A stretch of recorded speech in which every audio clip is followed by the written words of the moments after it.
This is KB4KWZ. Greetings, everyone, to the Emergency Communications Training Net. The purpose of this Emergency Communications Training Net is to train all amateur radio operators in the process of communicating in times of emergency, how to set up your equipment, how to use your equipment, and other emergency topics pertaining to emergency communications. Again, we want to thank the JARS repeater system and the fine people at JARS for allowing us to use their repeater for this training net.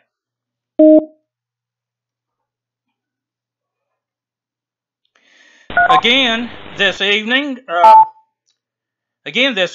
I just want to, before we get started, to see if we have any emergency traffic that we need to handle. If so, please call KB4KWZ.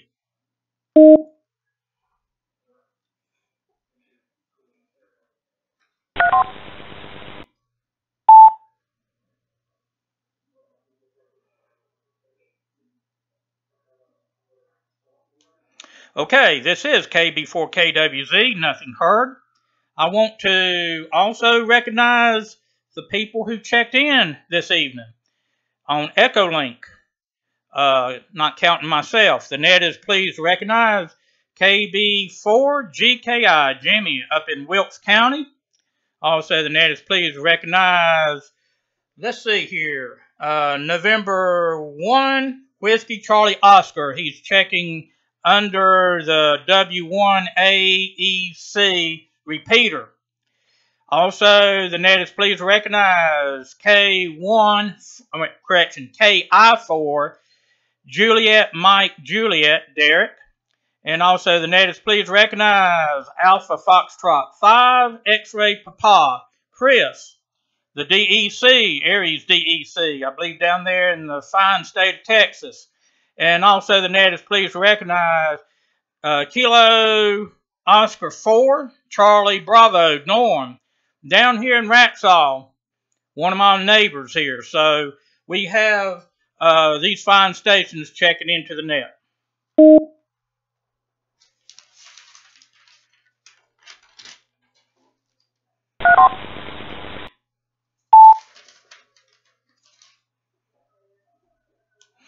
Okay, this evening, I just want to let everybody know we're going to be continuing on our Go Kit training. Last week we was talking about the personal Go Kit, what was involved or what needed to be in the personal Go Kit.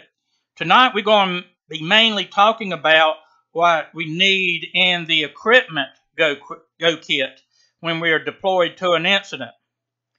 So let's get started.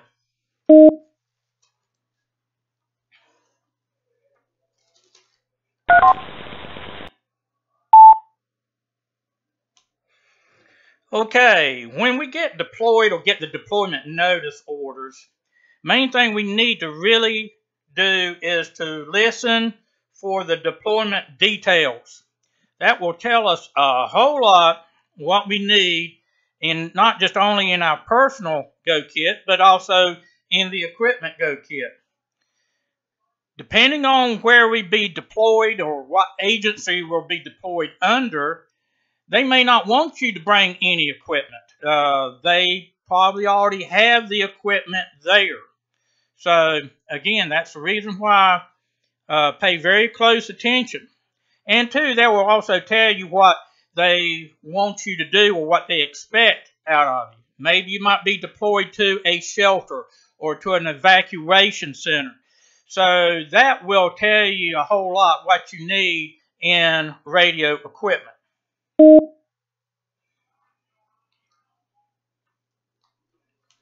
Okay, another note here in radio equipment, what you need at a deployment. A lot of times you're going to find out that HF equipment is much harder to set up from the antenna aspect during a deployment versus a VHF and UHF. First of all, you may not have the support for a dipole due to maybe all the trees blown down, taking in consideration of a tornado or a hurricane. Or you might be in a location where there's no trees or no light poles or telephone poles. So, or you might be in a parking lot where you can't set up a good vertical antenna.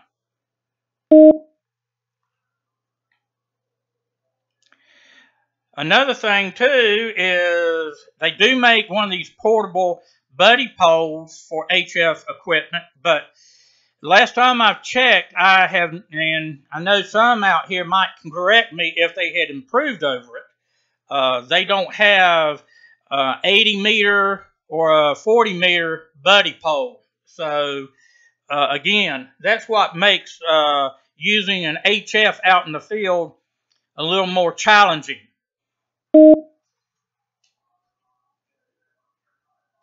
This is KB4KWZ. The HF equipment is really mainly geared for those who are going to be working in the EOC environment, where there will be more than likely a HF antenna already set up maybe on the building or where they're at.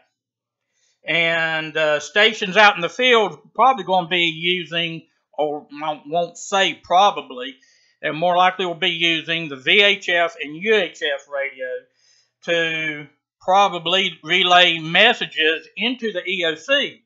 Let's say if that message needs to be relayed to the state and from a station out in the field, they'll probably contact the EOC with a message, and then the EOC, having an HF radio, will relay that message via HF on WinLink, digital, or voice communications to the state EOC or any other points of destination that are far off. So an HF equipment is more geared to the EOC environment.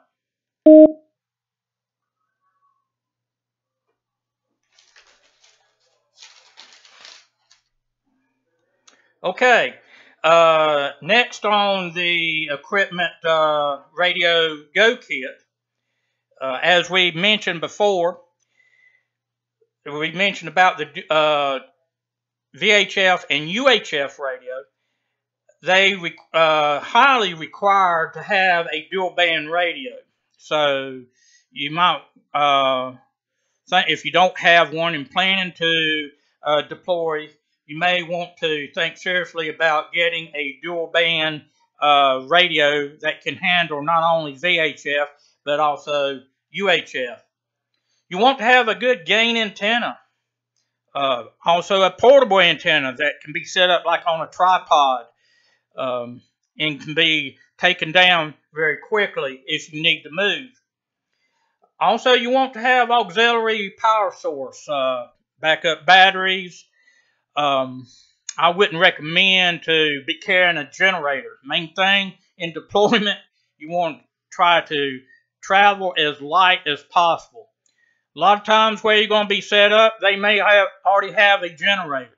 And that's another point. You don't want to plug your radio equipment directly into a generator because you're really running a very high risk of messing up your radio equipment. You want to have a regulated power supply in between your radio equipment and a generator.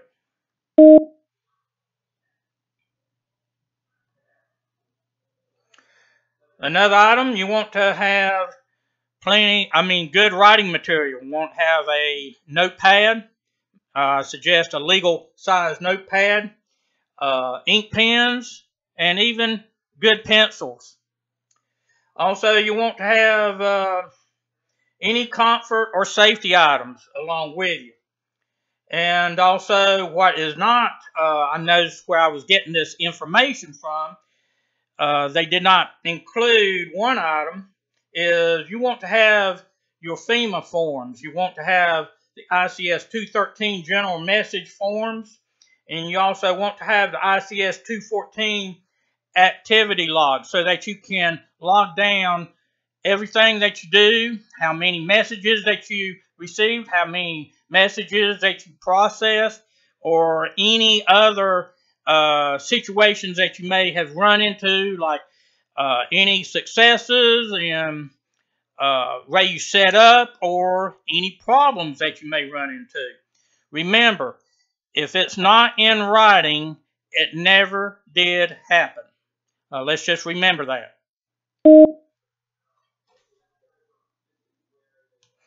This is KB4KWZ. Continuing on, we won't have too much more here to include in this topic.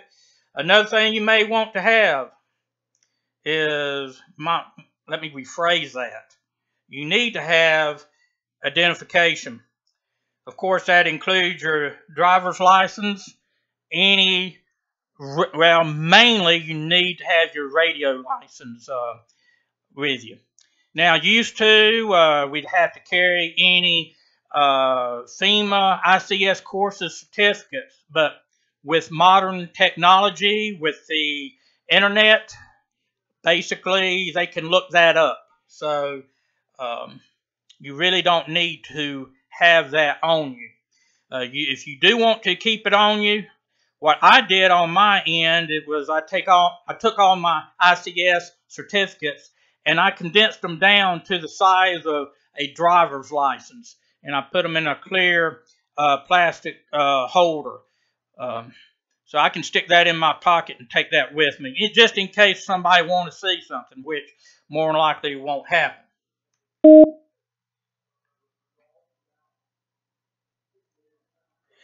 Okay, another topic I want to touch on here is when we transmit, not just only on VHF or UHF, but also on HF. We want to use the least amount of power as possible.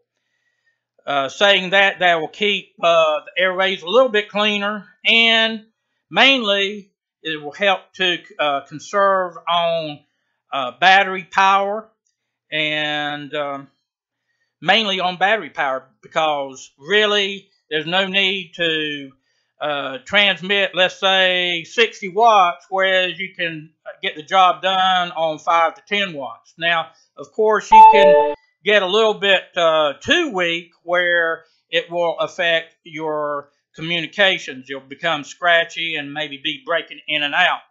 So, again, let's just try to use the least amount of power as possible in our radio communications.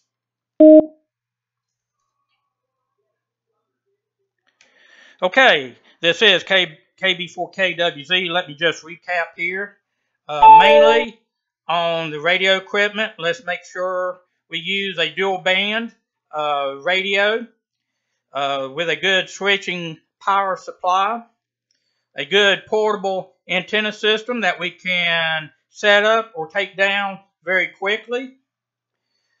Okay, and also any emergency power for mobile radios, or even if you have your handhelds, make sure you have spared charged batteries, and also a battery charger, and for if you have the option of plugging up a battery charger and a good power source that you can keep batteries charged.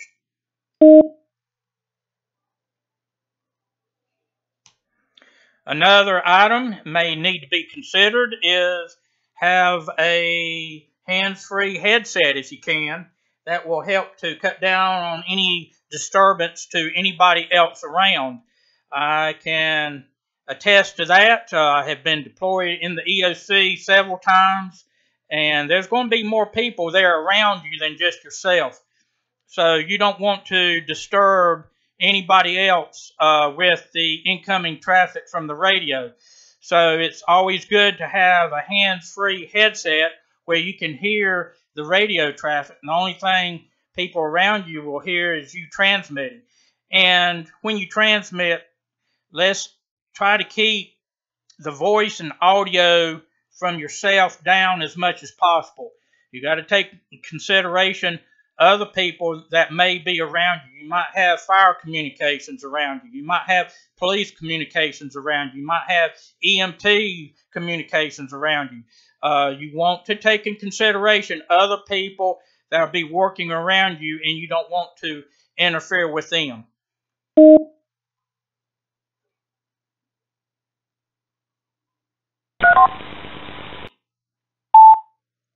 Last but not least, if you're going to be set up in a shelter or an evacuation center, you have a VHF, UHF radio, you may want to take in consideration to have a packet TNC, because you might want to transmit data or information to the EOC in packet form.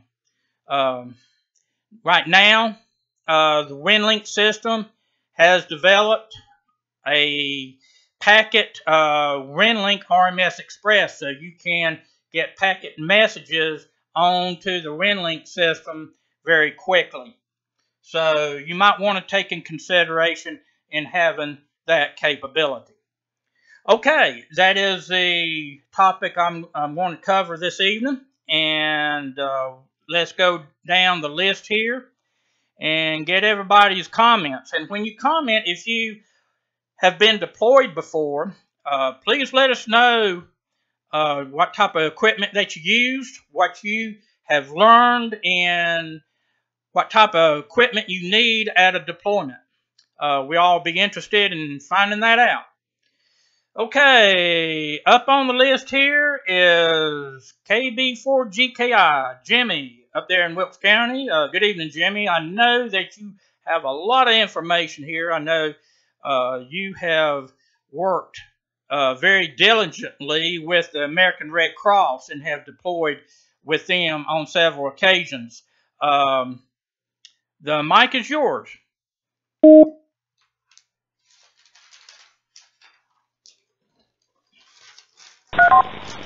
Well, this is KB4GKI. Good evening to everybody on the net. Well, Jerry, I go back to my very first deployment. What happened is they didn't have any communications at all when I got there to the shelter. I was very smart. I carried one piece of equipment with me that most people don't take mention of in their go kits.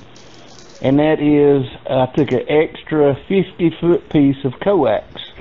And what I did is I pulled my vehicle up to as close to where I was operating as I possibly could and connected that piece of coax to my outside antenna on my vehicle. Let me let it beep.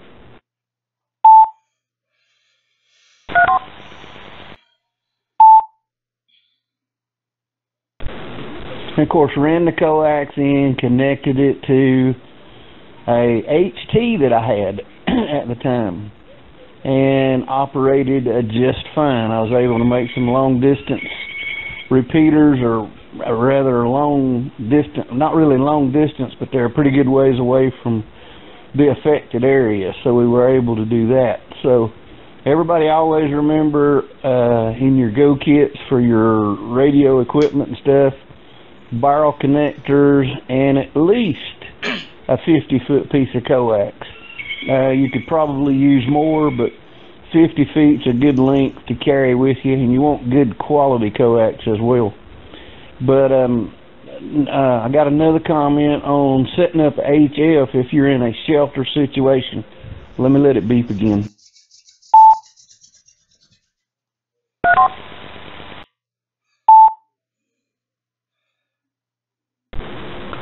People that are in these shelters, They don't need to go in and set up an HF system for the simple reason the people that's in these shelters are at a vulnerable point. And the last thing they want to see is a 20-meter wire running diagonal of the shelter, and then in the other direction they see a 80-meter wire, and then tied on with that just shortly underneath it they don't want to see a 10-meter wire. I found that out from coming in after somebody else had left, and they wanted to know what I was going to use and what I needed to set up on. I said, just one table. And they said, well, where's your radio? And I pulled out my HT and showed it to them, and they were in shock. They were expecting a big elaborate station with a bunch of antennas to run overhead and this, that, and the other, and that's not needed in most cases. Good to have if you've got it, but you don't want to set it up on the inside. Everybody have a good week. K before GKI.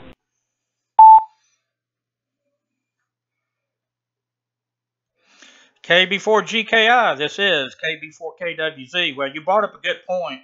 Extra coax, extra connectors, and also you want to have tools to be able to change out the connectors, do any minor repairs, because things will happen out in the field unexpected. You don't want to be setting up a VHF, UHF portable antenna, and guess what? Your coax falls out of the connector.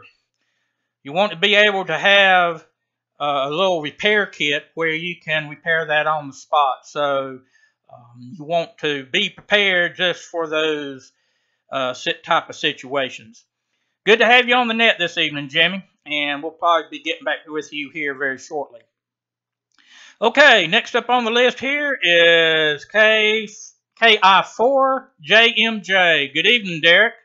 Good to have you on the net this evening. Your comments.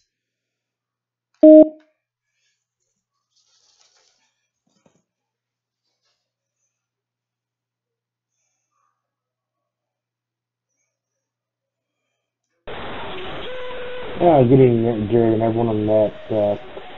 I actually don't have any comments other than I'd like to second what Jimmy said about keeping it simple. You don't need to have wire antennas hanging.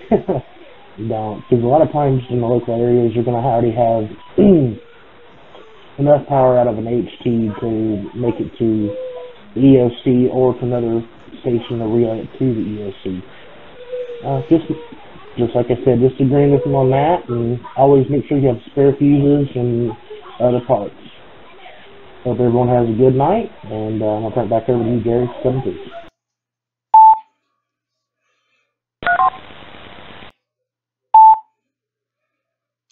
KI4JMJ, this is KB4KWZ.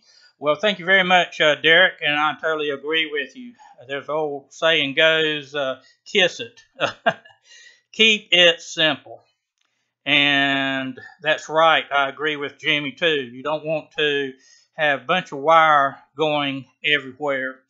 And most cases on an HF net, even if you're going to be using the WinLink system, if you're going to set up an HF radio at a location and to use it for WinLink, a buddy pole may work fine, it may not, because on the WinLink system, if you have the propagation program put into it, certain period of times a day, certain frequencies will open up and certain frequencies will shut down.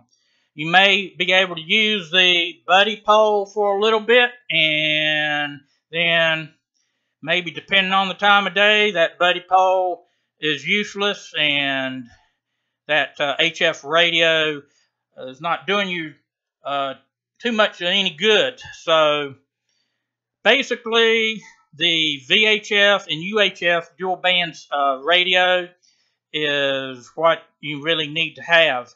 I know Jamie probably can attest to this. If anybody works with the or going to work with the American Red Cross, in most cases the American Red Cross will always have their radio equipment in these, I think Jimmy told me one time, in these yellow Pelican cases. And mainly it's VHF and UHF radios. And Jimmy, you might can talk about that in a little bit when we come back around to you here. So, again, let's just keep it simple and have what we need to have and nothing more. And that way we can travel light and not have unnecessary equipment that we need to keep up with. Okay, this is KB4KWZ. Next up on the list is Alpha Foxtrot 5, X-Ray Papa. Chris, I believe you're down there in Texas, the DEC down there. Good evening, and I know you probably have a good bit of information to add to the net. The mic is yours.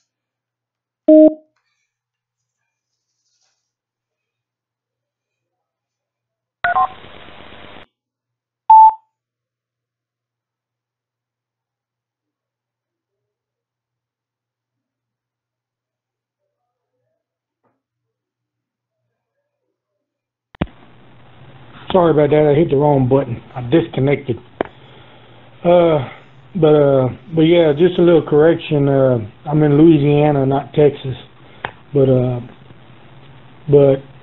biggest thing is too is the ICS forms, because most of them, they'll definitely need the 214 turned in to the whoever you're deployed to, and of course, you know, the 213.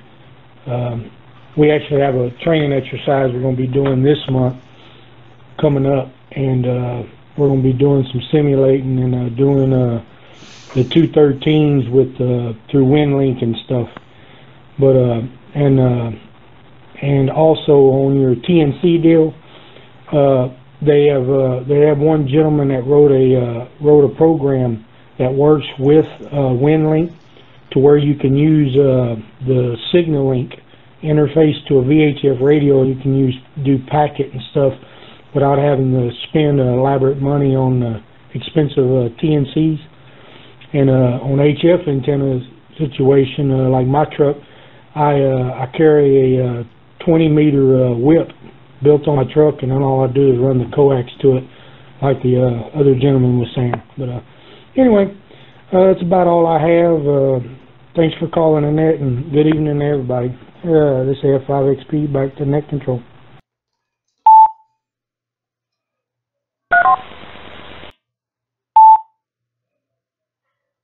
Okay, Alpha Foxtrot 5, X-Ray Papa. Well, Chris, my apologies there. I thought you were in Texas, but I made a note here you're in Louisiana. I probably will forget that again next week. So anyway, yes, good information you shared with the nets, especially when it comes to the ICS forms. Again, the 214, the ICS 214 forms, those are very important, especially for those who have to do an after-action report. They get all these 214s in, and they can form up a report. If there's a problem that happened to occur, if you don't write it down, they can't go by word of mouth, guys. If it's not written down, the old saying goes, it never did happen. And especially if things goes right, if your setup worked fine, certain frequencies you're on work great, they like to know that too. So basically the 214 is a very important form. Also the 213 is a very important form. Those two forms are really the only forms that the emergency communication operator really needs to be concerned with. The other ICS forms are mainly geared for the COML officer and for those who are in logistics and the incident commander. Okay, well, Chris, good to have you on the net this evening, and looking forward to hearing you again very soon.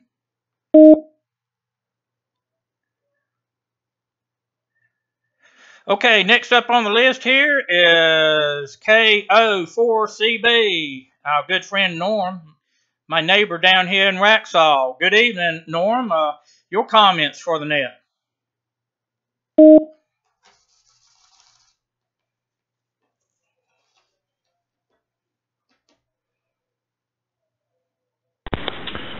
Good evening, all. Norm, KO4CB. Actually, tonight coming to you from Orlando, Florida. You asked Jerry about deployment. I've done a number of various kinds of deployment overseas in Papua New Guinea, but not the kind of, with radios, but not what we're talking about here. I've done some simulation and training sessions, deployment, so to speak, with the North Carolina Baptist Men's Disaster Relief Communications Unit. That was probably 2, maybe 3 years in previous, so it's been a while. Good information, thanks for giving that. Currently trying to build up a VHF, UHF Go kit, and then at some point I'd like to try putting together an HF kit as well. But good information. Thanks for putting it together and presenting it, Jerry. Appreciate that.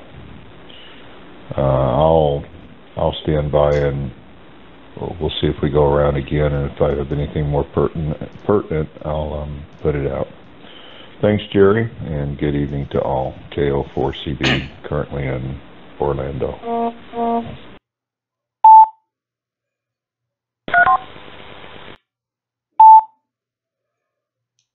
right, KO4CB. This is KB4KWZ.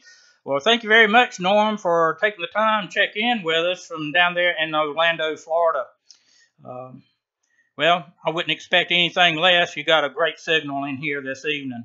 And thanks for the information that you shared with us on the net. I didn't know about your overseas deployment, but that's what the beauty of this net. We all can contribute to the net because everybody here has different experiences, different, what can I say, well, not just experiences, but also talents, so to speak. So we can share that on the net and learn from one another. Okay, Norm, good to have you here this evening.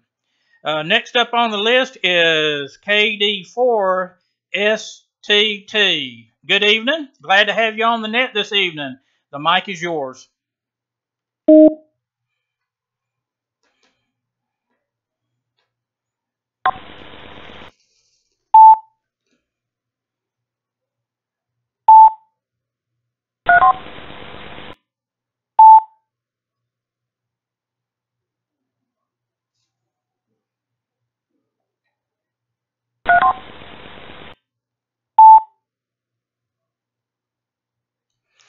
KD4STT, maybe I'm doubling with you here. You were just keying up the repeater. Let me unkey and let you talk. Go ahead. Supposed to be smartphone. But anyway, coming to you via EchoLink. Thank you for having that available. Enjoyed, like I say, the net, good information. We've not been deployed per se here, but we have worked a lot of local emergency, like we had a tornado last year, and we worked with our local police and things like that. We have some great repeaters here in the Tennessee Valley. We really appreciate the repeater owners and people that support it. We belong, my wife and I, we belong to two different county clubs, the Monroe County Club to our north and also to this county here. Our sheriff's department is putting in, they've already got the radio station installed in the police department. They're getting their license station's call number through the McMinn County Club, so we'll have that directly. It's located in the sergeant's office, and so we're gearing up over here. Really thankful for the ham radio community and everybody that participates, and like to learn more. We're just got our first signal link. We'd been audio coupling before we got our Tigertronics machine. but we've got it now, and we're looking forward to learning and training on it. So I'm hoping to catch up with some of you guys. So thanks a lot. That's about it for right now. 73 to everybody. We'll be monitoring KD4 Sierra Tango Tango Thomas in McMinn County, Tennessee, and Jeanette KK4 ZTG.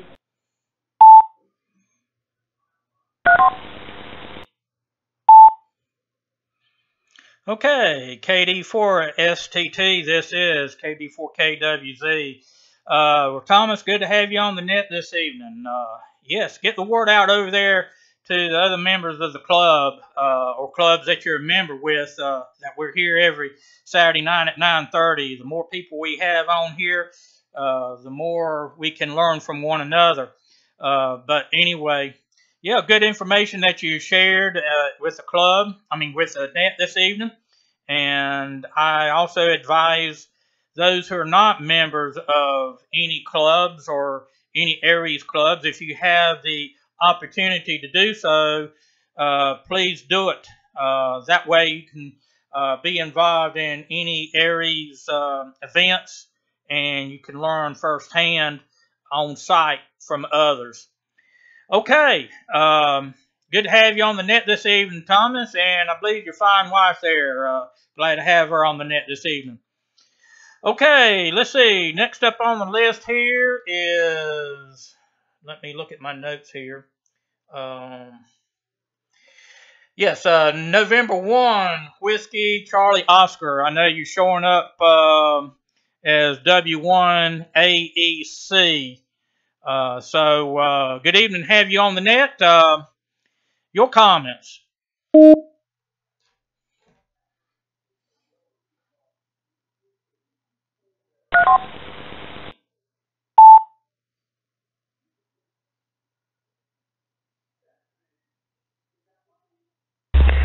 Okay, thanks Jerry. Glad to be on the net. I guess this repeater has a 15-minute timeout timer.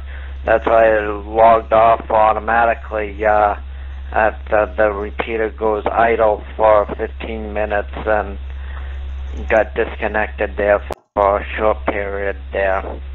Not too much to add, but one of the other important factors in emergency communications is probably not too many people that use it, is the use of National Traffic System, NTS traffic forms. I used to be a net control for the Cape and Islands traffic net up here in Massachusetts, and I used to pass a lot of traffic on there, and if you get deployed somewhere and you have to pass emergency traffic, whether it's somebody that's hurt or welfare, just send a ARRL traffic message form, and you probably get a few of those in time anyway. But I'm getting ready to pull the plug here. I just wanted to check in since it has to do with emergency communications. With that, I just want to thank you again, Jerry, and wish everybody a good evening and have a happy rest of the weekend anyway. 7-3 for now. This is N1WCO, Eric in Wareham, Massachusetts, and I'll listen for a little bit. Depends on how this repeater times out anyway. N1WCO, back to net.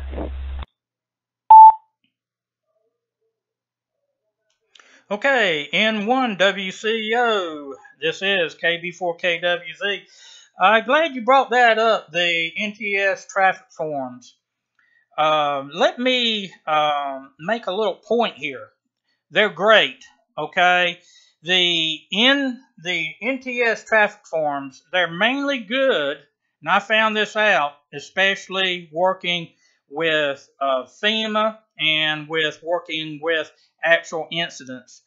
is the NTS traffic forms are good if you're going to be communicating from one ham radio station to another. Now, if you have a message on an NTS form and you need to send it into the EOC, it's be good if you can send it via the ICS 213. The reason why is the NIMS operating system.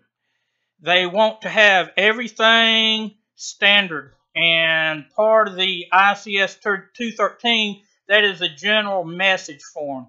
That's the type of form that all agencies, like at the EOC, and not just at the EOC, but out in the field, understand. The NTS form, you hand that to an agency representative, they're going to sit there, and I've seen this happen, and they want to have things interpreted. What does this mean, or what does this line mean? And somebody has to be there that is familiar with the NTS form to be able to translate it to them. Time is an essence when it comes to an emergency.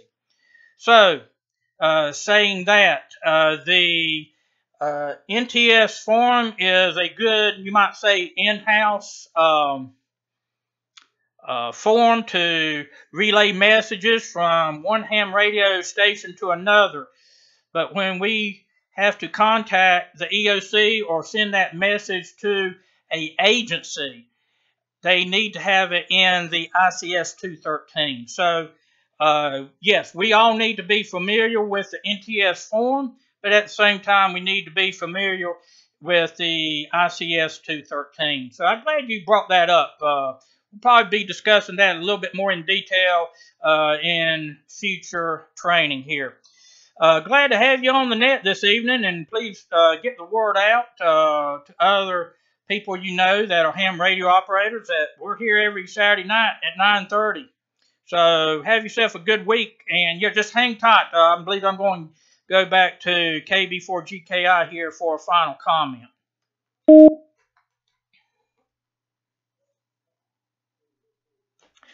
Okay, this is KB4KWZ. That is the training and the comments I have. I want to go back to KB4GKI, Jimmy, up there in Wilkes County. As I stated before, he worked with the American Red Cross and deployed with them a good bit. And also, he used to be the state of North Carolina Army Mars Director. So Jimmy has a lot of wealth of information. And before I turn it over to him, I just want to let everybody know that next Saturday training, we're going to be discussing shelter in place. And Jimmy, KB4GKI, will be conducting the training section of the net. So please, everyone, get the word out. And if you don't know what shelter in place means, next week we'll all find out. Okay, KB4GKI, this is KB4KWZ. Jimmy, go ahead and tell about how the Red Cross operates with their radio equipment.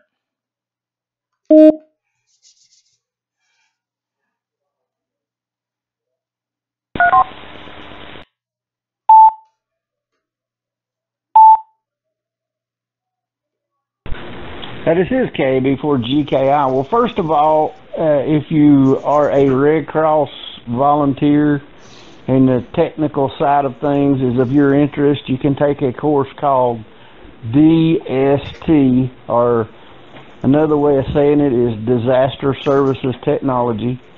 Within that, they have their own equipment. They have radios, power supplies, antennas. They've even got antenna masts that you can put up. But it may take them a while to get there and get started or have this stuff accessible. So we definitely need to, I think the last memorandum of understanding that I got was 96 hours. So we got the first 96 hours if it happens in your immediate area. Let me let it be.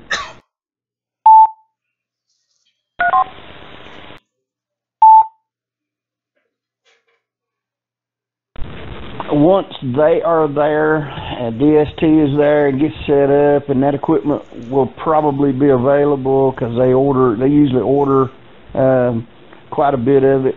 They've even got a real good analyzer. I don't remember the number of it, but it's MFJ, and it's the one that does basically HF and all of it. They do all of it. You can even do 6 meters on it if he's going to set up a 6-meter antenna. So, you know, and once that gets there, they really don't want you to have your own equipment there, because if something happens to your equipment, of course, they are not responsible for it. And you don't want to lay a piece of equipment down and turn your back, because when you turn back around, most likely it's going to be gone in most cases. So with that being said, that's why they don't want you to have your own equipment there, unless you want to wind up buying more after the deployment. Let them furnish it. If it gets gone, then they get to replace it.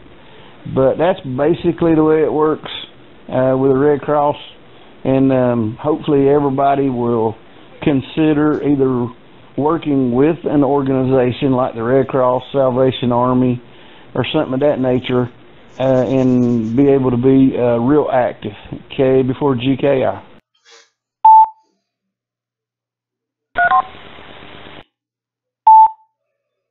K before GKI, this is K before KWZ. That just goes right back to Jimmy, what we had stated before.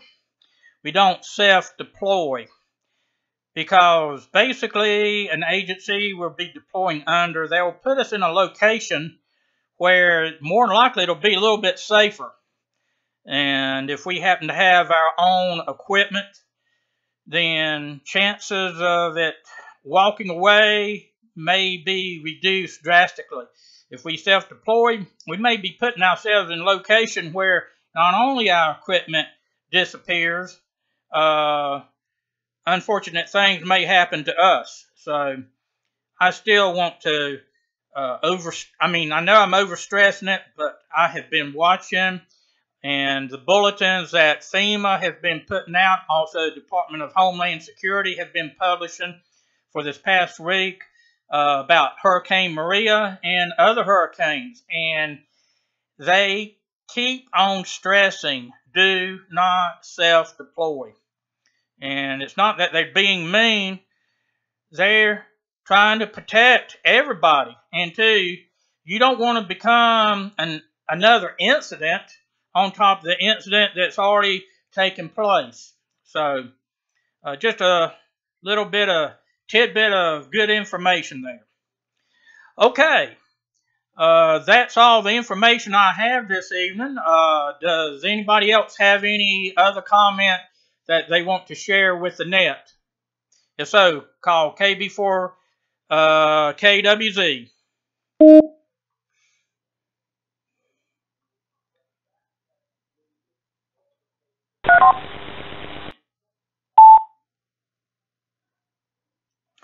Okay, I just want to thank everyone for checking in this evening.